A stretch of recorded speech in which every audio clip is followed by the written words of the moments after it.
বন্ধুরা, মোটো মেলাকে নিয়ে যেখানে প্রায় সব সেট আপ, নতুন অ্যাম্পলিফায়ার, নতুন ক্যাবিনেট আর নতুন নতুন আপডেট দিচ্ছে এবং পাবলিককে হাইপ দিচ্ছে আরও ভালো ভালো, সেখানে পাওয়ার মিউজিক এখনও পুরো চুপচাপ, কোনো অফিসিয়াল আপডেট দেয়নি। আর আমার মনে হয় এটাই তাদের রিয়েল মাস্টার প্ল্যান।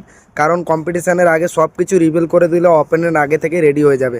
তো আমার মতে পাওয়ার মিউজিক এটা খুব ভালো কাজ করেছে।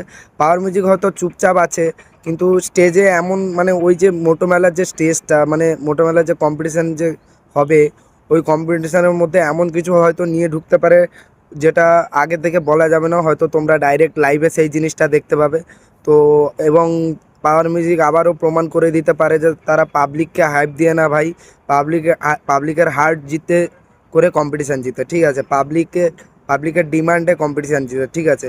তো এখন শুধু প্রশ্ন হলো এই যে যে এত বড় মেলা হবে, পাওয়ার মিউজিক কি আবার এই নিজের নামটা সেই একই জায়গায় তুলে রাখতে পারবে, নাকি অন্য নতুন সেটা পাওয়ার মিউজিককে চ্যালেঞ্জ দিয়ে দিবে।